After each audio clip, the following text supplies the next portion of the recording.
இருக்கும். நேற்று தான் சொல்லிட்டு போனேன், அவங்க பார்த்து நல்லபடியாக அடைச்சிருவாங்கங்கிற மாதிரி சொன்னேன்.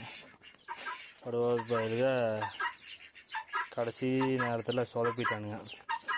என்ன பண்ணான்னு தெரில. நேற்று வந்து சேவை ரெண்டும் அடைக்கலை. அதே மாதிரி அந்த கருப்பு கோழி சின்னது இருந்துச்சு பார்த்தீங்களா, அதையும் அடைக்கலை. எது வந்து அடிச்சிச்சு என்ன ஏதுன்ட்டு ஒன்றும் புரியல எனக்கு. கேட்டால் காலையில் சேவை கூவுச்சுங்கிறாங்க.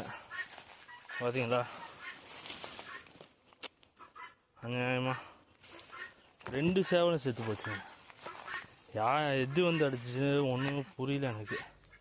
நான் இப்போ தான் இன்றைக்கி லேட்டு வேறு, ஒரு 12 மணிக்கு தான் 1 மணிக்கு தான் நான் வந்தேன். இப்போ வந்து கோழி குண்டை சரி திறந்து விடலாம், காலையிலேருந்து வேறு திறந்து விடலையே அப்படின்னு சொல்லி போட்டு கோழி குண்டை திறக்கலாம் அப்படின்ட்டு வரேன். வந்து பார்த்தா சேவல் எதுவுமே காணோம். ஒன்றும் அப்படி ஒரு மாதிரி ஆகிப்போச்சு. புரியாத ஒரு விஷயமா போச்சு. இது உட்காந்துருக்கு, அடைக்கிட்ட உட்காந்துருக்கா என்னன்னு தெரியல. இதோட முட்டை, இந்த கருப்பு கோழி போட்டுக்கிட்டு இருந்த முட்டை.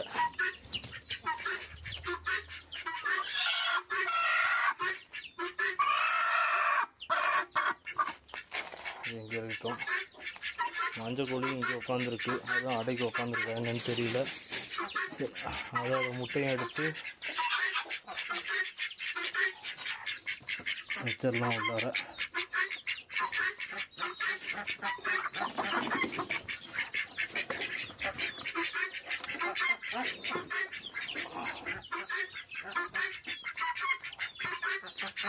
முட்டை போட்டோம். ஆனால் எது வந்து அடிச்சு என்ன ஏதுன்னு தெரியல. அநியாயமாக 2 சேவலும் போயிடுச்சு. எனக்கு அதுதான் ஒன்றும் ஒரு ஜீர்ணிச்சிக்கவே முடியல. இருந்ததே 2 சேவை தான். நானும் ஆட்டும் சொல்லிட்டு இருந்தேன், சேவை தான் நம்மளுக்கு அழகாக இருக்குது அப்படின்னு சொல்லிகிட்டு இருந்தேன். இன்னும் மீதி இங்கே உட்காந்துருக்கா. மஞ்சள் உள்ள இருக்குது, பெரிய மஞ்சளும் புது மஞ்சளும் காணோம். சரி போய் பார்ப்போம். அதை போய் பார்த்து அவங்களையும் பிடிச்சி உள்ள துரத்து விட்டுட்டு ஒரு 5-6 நாளைக்கு திறக்கவே வேண்டாம். கோழி குண்டை திறக்காமல் இருக்கிறது வரைக்கும் நல்லது.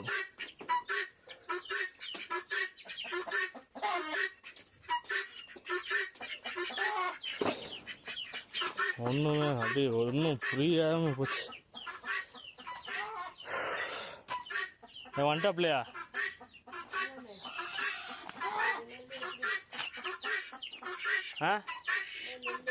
அப்படி கொண்டு கீழே கொண்டு. இது 2 எங்கே போச்சு?